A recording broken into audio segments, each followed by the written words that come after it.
할렐루야.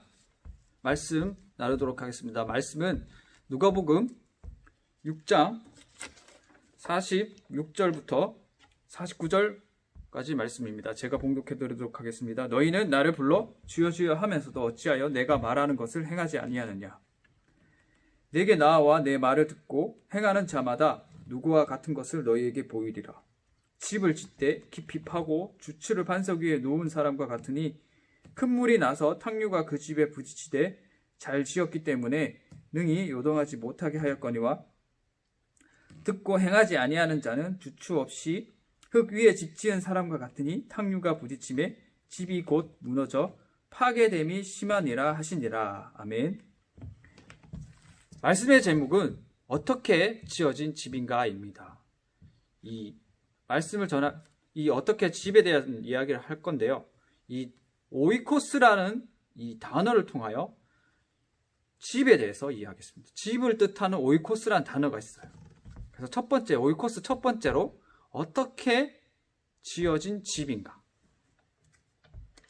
초등교육 전문가에 따르면 초등학생이 처음에 초등학교 들어가기 전에 학부모님들이 걱정하는 게 있는데 어떤 건가 하면 새로운 환경에 들어가서 배우게 되는 것, 그 다음에 친구들하고 사귀는 것, 그 다음에 선생님 만나는 것, 한 여러 가지 새로운 환경에 부닥쳤을 때 그 아이가 가져야 할 그런 불안감이나 스트레스에 대해서 걱정을 하신답니다. 그 중에 가장 많이 걱정하는 게 뭔가 하면 그 또래 집단에 아이가 들어가서 얼마나 잘 적응하는가라는 문제인 거예요. 그 또래 집단에 들어가려면 어떻게 되죠? 그 또래에 맞는 생각을 하고 그 또래가 원하는 말을 하고 그 또래가 같이 집단을 이루기 위한 그 가치 공유에 대한 그런 공통적인 관심사가 있어야 되는 거예요.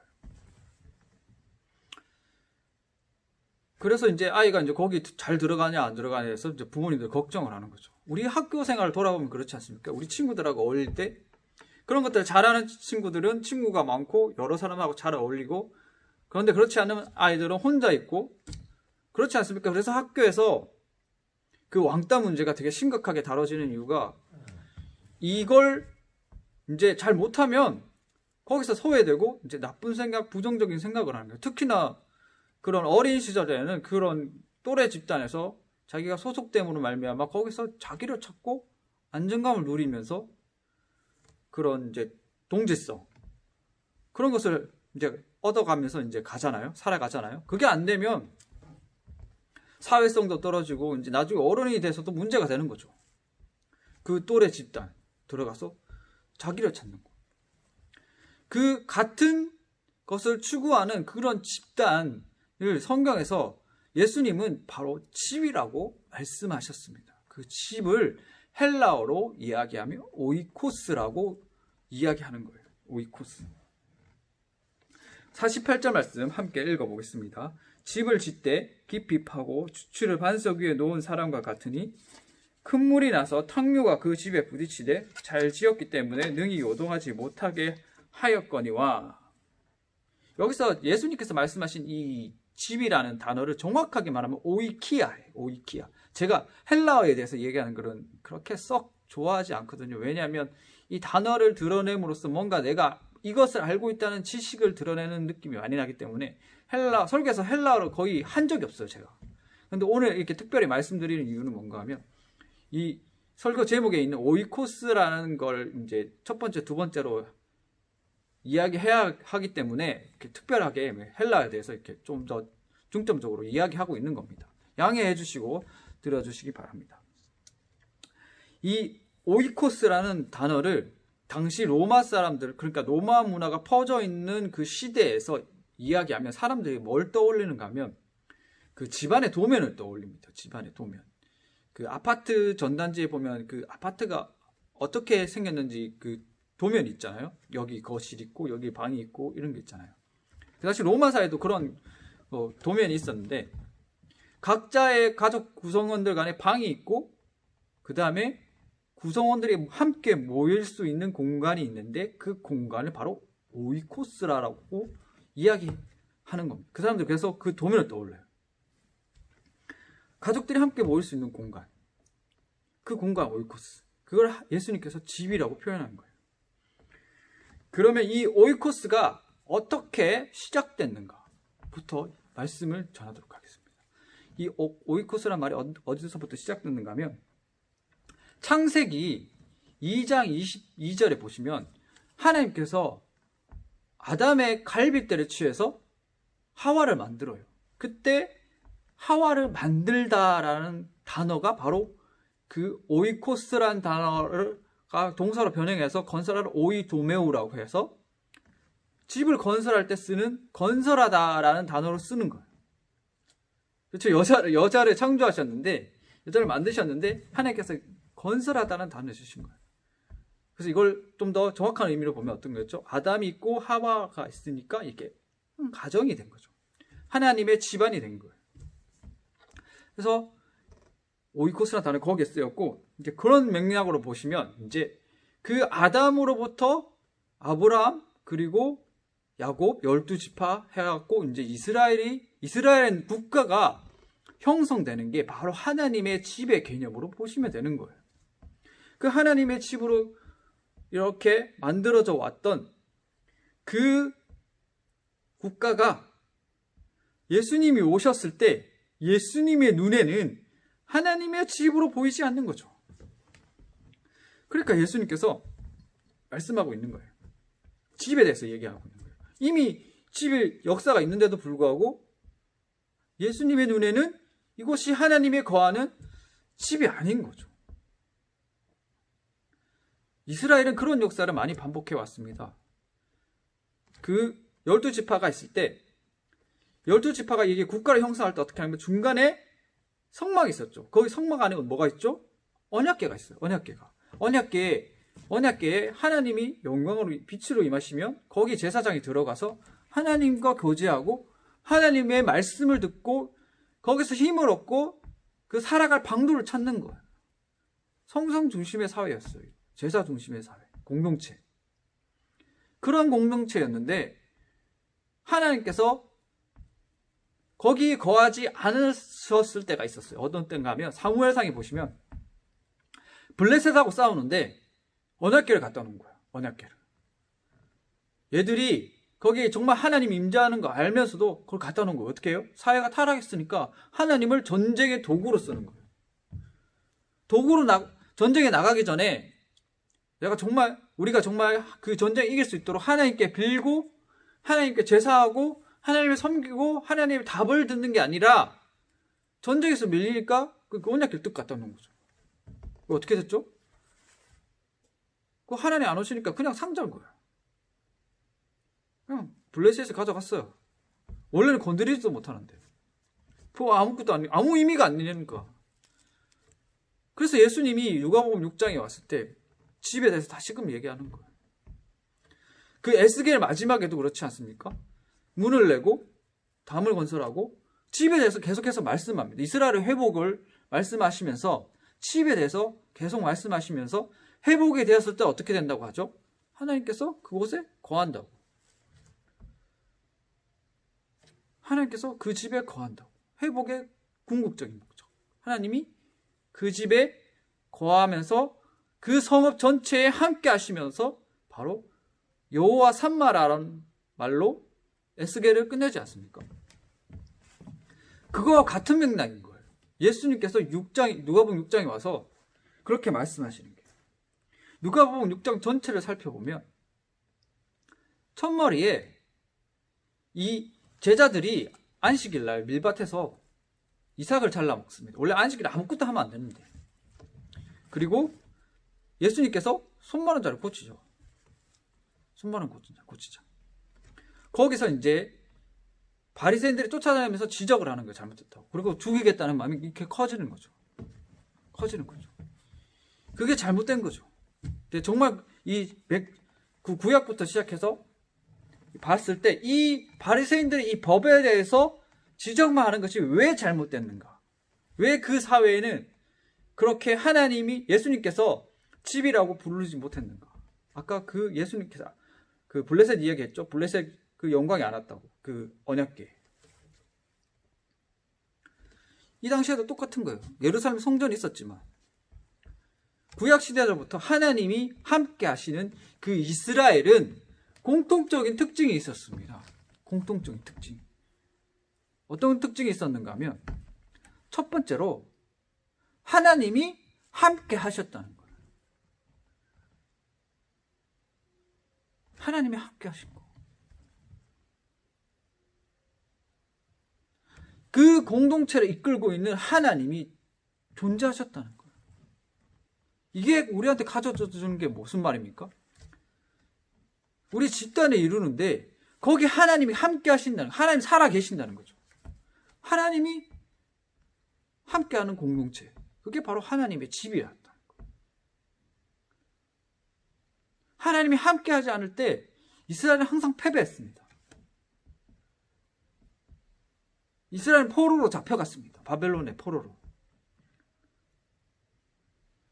그리고 두 번째로 하나님이 함께 하심으로 말미암아 하나님의 말씀을 받았어요. 그 공동체가 하나님의 말씀을 받았다고요. 출애굽기 19장 5절에 보면 하나님이 그 광야 백성들이 새로 출애굽해가지고 새로운 언약을 체결합니다. 아브라함의 언약을 갱신하는 새로운 언약을 체결해요. 19장 5절에 보면 세계가 다 내게 속하였나니 너희가 내 말을 잘 듣고 내 언약을 지키면 너희는 모든 민족 중에서 내 소유가 되겠고 너희가 내게 대하여 제사장 나라가 되며 거룩한 백성이 되리라.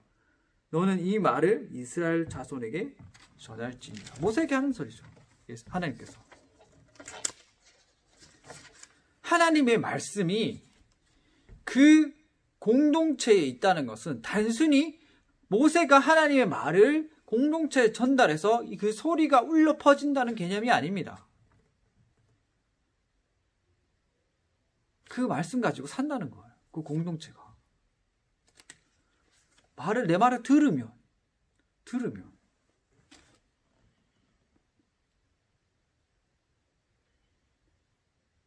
그래서 누가복음 6장 47절에도 예수님께서 같은 말씀을 하십니다. 내 말을 듣고 행하는 자들.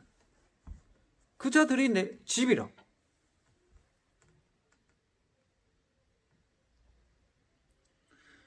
이 말씀이 그 집단 안에 있다는 것은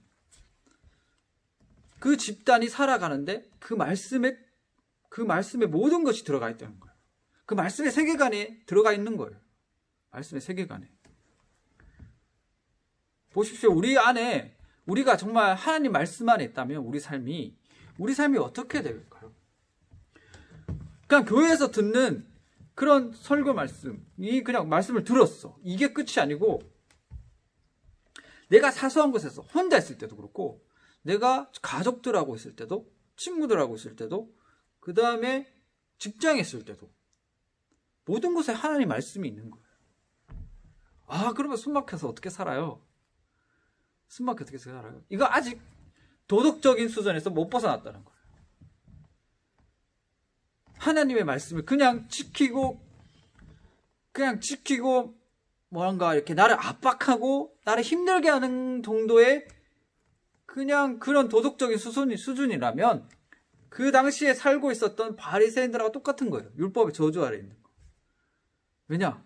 그 말씀이 내 죄만 계속 드러내니까. 아니면 아예 안중에도 없거나. 첫 번째, 하나님이 자기 삶에 존재하지 않으니까 하나님에 대한 말씀이 아예 생각이 안 나는 거예요. 아예 갖고 있지를 않아. 그러면 하나님의 말씀을 내 삶에 있다는 거는 일단 기본 전제가 뭔가 하면 하나님이 살아계신다는 거고. 그 다음에 그 하나님이 살아계심으로 말미암아 하나님의 말씀이 이미 내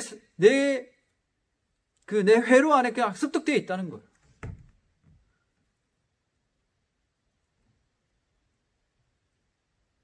그런 사람 어떻게 하죠? 말씀 보라고 얘기 안 했어요. 그 사람한테는. 말씀 습득하게 해서 계속 스스로 보고 있으니까. 이거 읽어야 돼. 말씀 읽으십시오. 말씀을 계속 읽어야지 됩니다. 이렇게 얘기 안 해도 된다는 거예요. 이미 그 말씀의 세계관 안에 있으니까 내가 모르는 그런 하나님에 대한 것이 있으면 그것을 찾으려고 본다는 거죠, 말씀을. 혹시나 내가 잘못 살고 있지는 않은가? 나는 과연 이 말씀이 말한 대로 생각하고 행하는가? 당연히 고민하죠. 그러면 내가 그렇게 살지를 않아. 그러면 누가복음 6장에 있듯이 예수님께서 그 복 있는 사람을 얘기하면서 그런 걸 얘기하셨어요.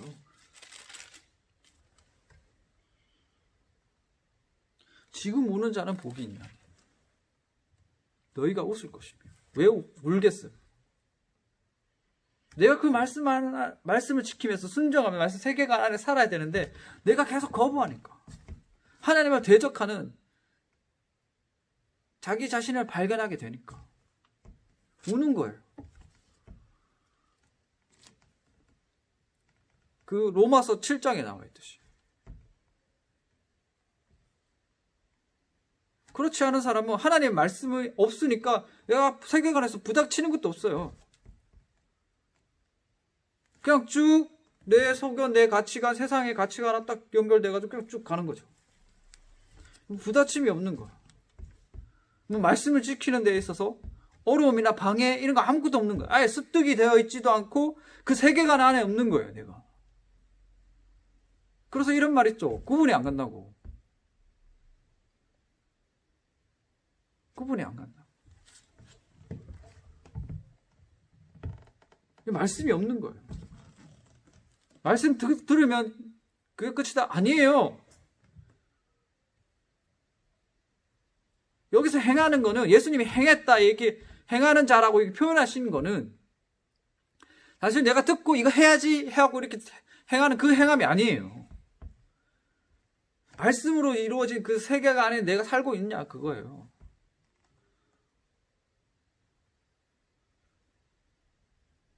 광야 백성이요? 광야를 지나요.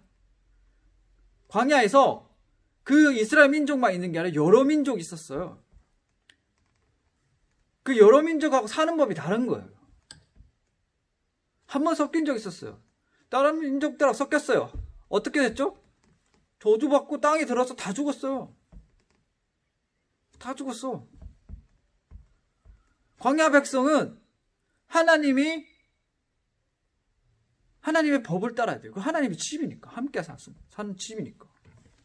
모세오경이 그렇지 않습니까? 창세기는 모세가 쓴 모세오경은 그 광야 백성들한테 전달되는데 창세기는 이 하나님의 집이 어떻게 됐는가? 어떻게 시작됐는가?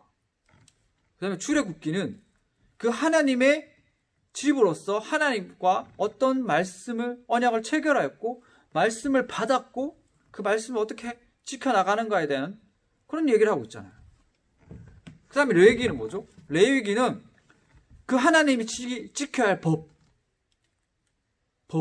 법에 대해서 얘기하고 있고 그 다음에 민수기는 그 하나님의 법을 그 하나님 집에서 하나님께 순종하면서 산 사람들이 누리게 될 복을 얘기하고 있잖아요. 어떻게 됐는가? 그 다음에 신명기는 뭐예요? 신명기는 하나님을 어떻게 그 집에서 섬겨야 하는가? 신명기는 그 얘기를 하고 있잖아요. 모세가 이게 모세오경 왜 썼는가 하면 당시 광야 백성이 이제 가나안 땅에 들어가는데 그 평지에서 들어가기 전에 평지에서 혹시나 하나님의 사람으로 하나님의 집으로서 백성들로서 이 정체성을 잃을까 봐 다시금 일구기 위해 쓴 거예요. 우리가 어떻게 시작됐고 어떻게 진행해왔고 앞으로 어떻게 살아가야 되는지 모세가 그걸 쓴 거예요.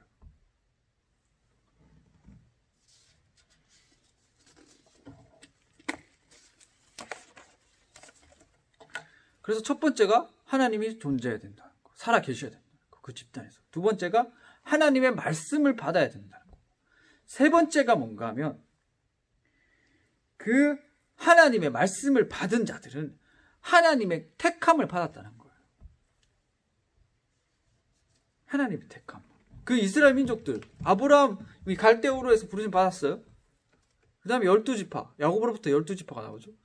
그 날마다 형제들이 있었어요. 늘상 존재했어요. 그러나 하나님께 택함 받은 족속들만 하나님의 집으로 이렇게 명령이 이어가는 거예요. 그래서 바울은 에베소서 1장을 통하여 어떻게 이거를 우리에게 얘기했는가 하면, 그때는 육적 이스라엘이었잖아요. 지금 영적 이스라엘을 통해 얘기하는 걸 말씀하는 거 어떻게 하면, 에베소서 1장 5절 말씀, 1장 4절 말씀이네. 1장 4절 말씀 한번 보겠습니다. 곧 창세 전에 그리스도 안에서 우리를 택하사 우리로 사랑 안에서 그 앞에 거룩하고 흠이 없게 하시려고, 우리가 하나님을 택한 게 아니라 하나님이 택하였다 라는 말씀이죠. 우리가 택한 게 아니라, 우리가 택해서 교회에 나온 거 하나님의 백성이 된 게 아니라 하나님이 미리 창세전에 택하셔서 우리를 부르셨다는 거예요. 그런 요건이 있어요. 하나님이 살아계시고 하나님의 말씀을 받는 그런 공동체, 그리고 하나님의 택하심을 받은 공동체.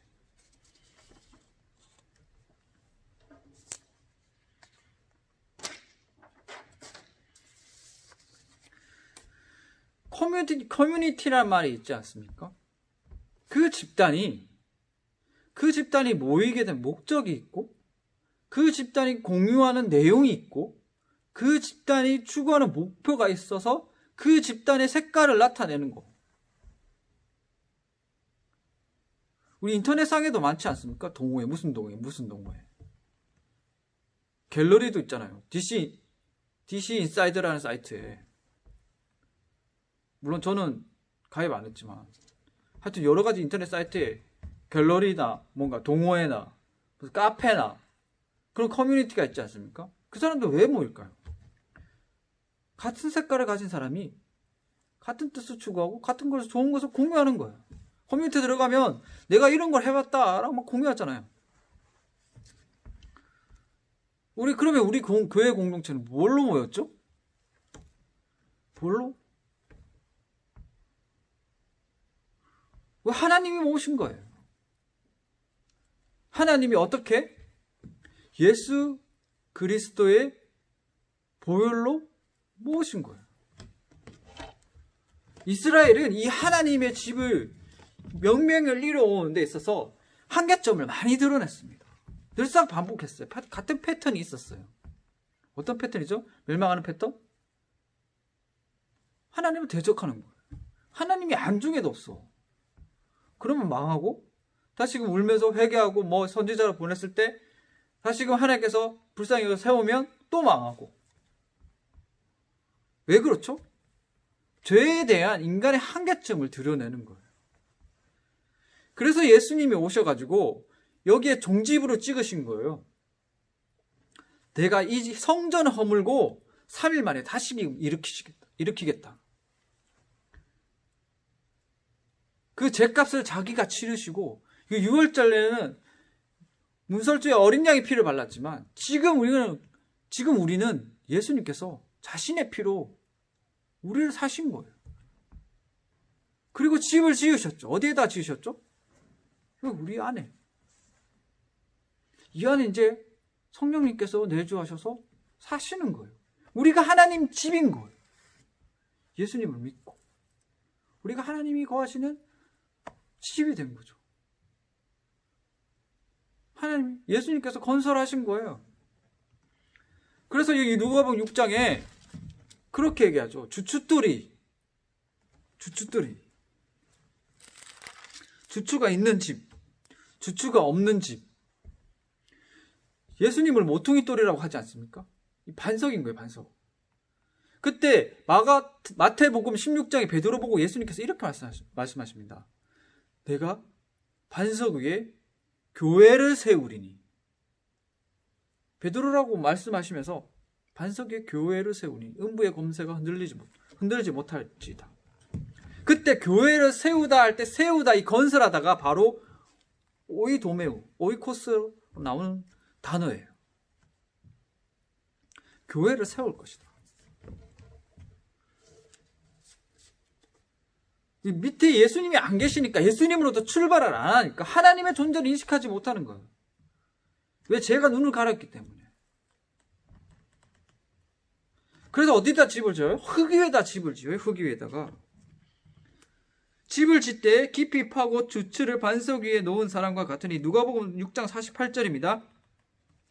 큰 물이 나서 탕류가 그 집에 부딪히되 잘 지었기 때문에 능히 요동하지 못하게 하였거니와 듣고 행하지 아니하는 자는 주추 없이 흙 위에 집 지은 사람과 같으니 탕류가 부딪힘에 집이 곧 무너져 파괴됨이 심하니라 하시니라. 주추가 예수님이 되면 아무리 이렇게 흔들어도 이 집이 왜 안 무너질까요? 예수님이 주춧돌이니까 그러는 거예요. 예수님 믿게 되면 어떻게 됩니까? 영생을 얻습니다. 하나님의 자녀가 돼서. 그게 주춧돌이 되는 거예요. 하나님이 나를 자녀 삼았어. 그러면 이 세상 어떤 문제, 어떤 환란이 와도 하나님 권세를 넘어설 수 있는 게 없는 거예요. 그게 하나님의 집인 거죠. 근데 이 주추가 없어요. 예수님으로부터 출발하지 않았어요. 그럼 조금만 불어도 넘어지겠죠. 왜? 죽으면 끝나니까. 죽어도 끝나는 게 아니죠. 지옥 가죠.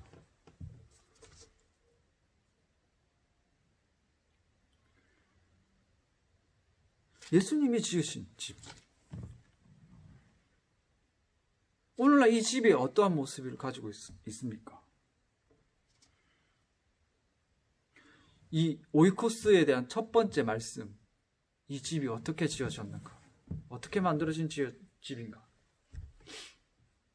우리는 예수님이 지으셨습니다.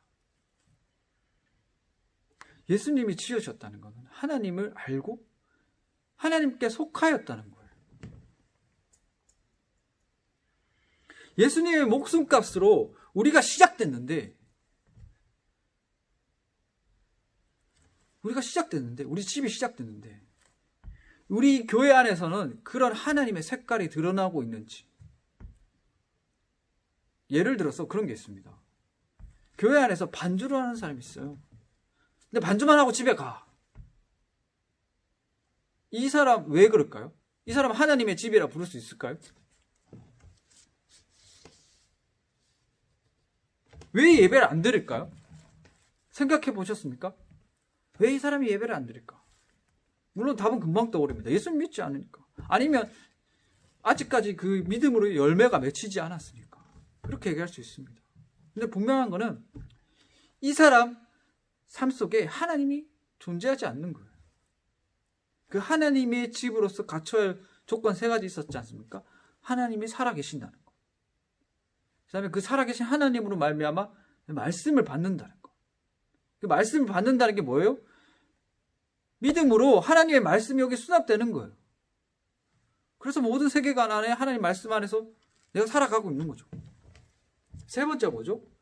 자기가 정말 하나님께서 택하셨다는 걸 믿음으로 고백하는 사람. 그게 없는 거죠. 그러니까 성경에서 말하는 이때까지 멸망하는 사람들의 그 삶의 패턴을 그대로 반복하고 있는 거예요. 제사 아무 때나 드리고 하나님의 말씀과 상관없이 살고 단순히 하나님의 말씀을 그냥 법과 도덕적인 거, 그 바리새인들처럼 나를 올가매는 옥새처럼 생각하고 그렇게 사는 거죠.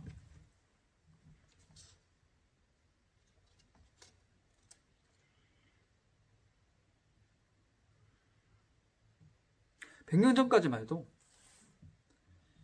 이 교회 공동체 안에 들어오기 진짜 어려웠습니다. 사람 막 전도하러 다니죠. 전도와서 교회 와요. 교회 와서 언제 정식 교인으로 등록하려면 세례를 받아야 했습니다. 세례 받는데 제가 그걸 본 적 있어요. 저 서울에 있는 어떤 큰 교회 갔는데 그 교회 안에 박물관이 있더라고요. 그 박물관 안에 100년 전에 썼는 그 세례 증서가 있어요. 세례 증서. 이 사람이 세례 시험에 떨어져서 4년 만에 다시 교육받고 합격하였다. 이게 있었어요. 4년 만에. 무슨 사법고시 치는 것도 아니고. 옛날 100년 전에 그랬다니까요. 교회 안의 삶을 검증하고 교리에 대한 시험을 쳤고 교육을 몇 년 동안 받고 수많은 사람들 앞에서 신앙 고백을 하는 거예요. 그 정도로 들어오기 어려웠어요.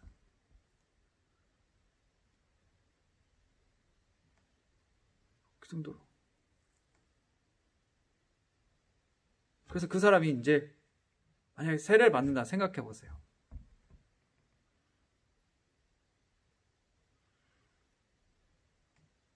얼마 전에 그 문성 선교사님이 파푸아 뉴기니 가서 그 구정물에서 세례받는 그 원주민의 모습을 봤을 때 그 생각도 나더라고. 저 원주민이 어떻게 세례를 받게 됐을까? 막 가서 그냥 세례 줬는가? 그렇게 어렵고 가운데 이 사람이 정말 진실한 신앙이 드러났을 때 있잖아요. 그 집단은 그 사람뿐만 아니라 전체가 감동의 문조입니다. 우리 하나님의 집이 또 건설됐구나. 우리 하나님의 집이 또 건설됐구나. 그 집이 건설됨으로 말미암아 그 오는 그 은혜의 축복과 기쁨이 있어요. 되게 영광스러운 자리죠. 단순히 떡과 포도주를 나누는 그런 성찬식도 그렇지만 그냥 물만 얹는 그런 세례식이 아니라 그냥 물만 얹는 그런 세례식이 아니라 정말 하나님의 공동체로서의 그런 감격이 있다는 거예요. 그런데 지금 오늘날 한국교회는 그런 게 많이 사라져 있습니다. 왜 그렇죠? 그냥 헌금 잘 내고 교회 출석 일수만 채우고 그러면 세례 받으라는 거예요. 쉽게 세례 받습니다. 교육도 며칠만 채우면 되고. 큰 사건, 어떤 그런 흠이 잡힐 만한 그런 큰 사건 저지르지 않은 이상 웬만하면 세례 다 줍니다. 그래서 색깔이 없는 거예요. 하나님의 색깔이. 내가 정말 예수 믿는 그런 사람으로서 이 공동체에서 원래 그 하나님의 색깔을 내고 있는지 이런 고민이 아예 없는 거예요.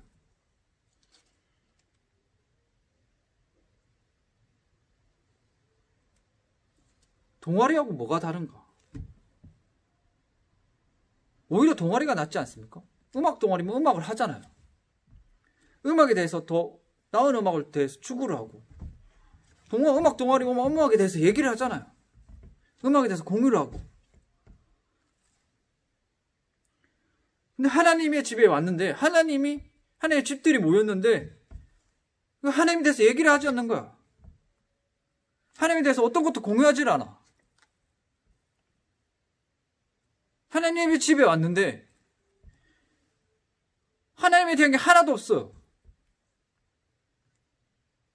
부동산 얘기하고 자동차 얘기하고 자녀 대학 얘기하고 물론 사적인 얘기할 수 있습니다. 음악 동아리 가서 딴 얘기 스포츠 얘기할 수 있어요. 근데 그 스포츠 얘기가 전체의 몇 퍼센트나 차지하겠습니까? 근데 보십시오. 오늘날 교회 안에서 하나님의 은혜가 나누어지고 있는가? 하나님의 말씀에 대한 것도 서로 간에 이게 되고 있는가? 이게 되려면 어떻게 되죠? 서로 간에 말씀 안에 세계 안에 살아가는 거예요. 간단하게 해서 오늘 아침 묵상이 모였는데 나는 이것을 읽음으로 통해서 어떤 삶을 다시금 돌아보게 됐다. 난 그 삶이 찔림 받는 거야. 나 이렇게 살아왔는데 말씀 속에 내가 정말 살아왔는 그런 삶이 하나님께서 말씀해 주시는 것 같아. 이런 것도 나오는 거잖아요. 이렇게 전혀 없는 거야.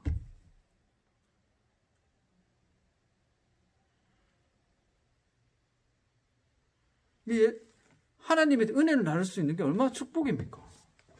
하나님의 말씀을 다른 사람하고 나눌 수 있는 게 얼마나 축복입니까?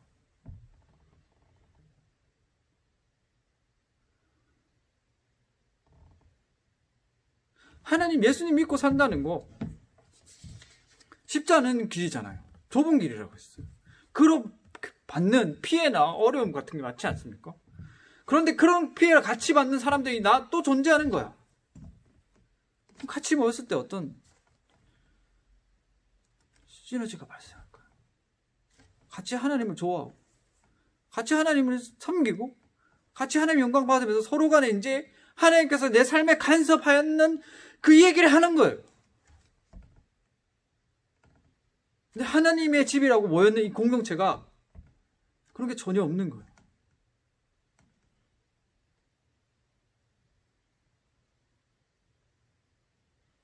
그럼 하나님께서 주신 하나님의 집이라고 부를 수가 있을까요? 그런 집에 예수님께서 다시 오셨으면 똑같은 얘기 하실 거예요. 내가 3일 만에 무너뜨리고 다시 세우겠다고. 말씀 정리하겠습니다.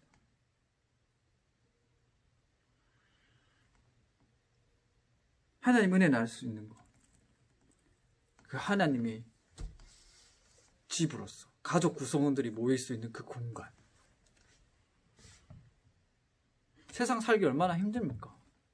얼마나 많이 속이고 얼마나 많은 아픔이 있는 사회입니까? 얼마나 치열한 사회입니까? 그 치열한 사회 속에서 하나님의 집이 어떻게 존재합니까? 그 하나님의 집은 이미 하나님 나라를 마음에 가졌기 때문에 아무 계산이 없어요. 모였을 때 서로를 위해 줍니다. 하나님의 은혜를 나누고 하나님의 말씀을 나누고 주님을 섬기면서 사는 집. 우리 공동체가 그런 집이었으면 좋겠습니다. 그리고 그 집은 그 어떤 집보다 행복하고 기쁨이 넘치는 집일 줄 믿습니다. 오늘 말씀 오이코스 첫 번째, 이 집이 어떻게 만들어졌는가 나누었습니다. 그 하나님의 집, 그 행복한 집에 여러분과 저와 함께하기를 주님의 이름으로 축원합니다. 기도하겠습니다. 사랑해 주님 감사합니다. 오늘 하나님의 집에 대해서 말씀을 나누었습니다. 우리가 하나님이 집으로 부르심 받은 공동체로서 그 하나님의 색깔을 나타내는 그러한 정말 진정한 하나님의 집으로 살아가기 원합니다.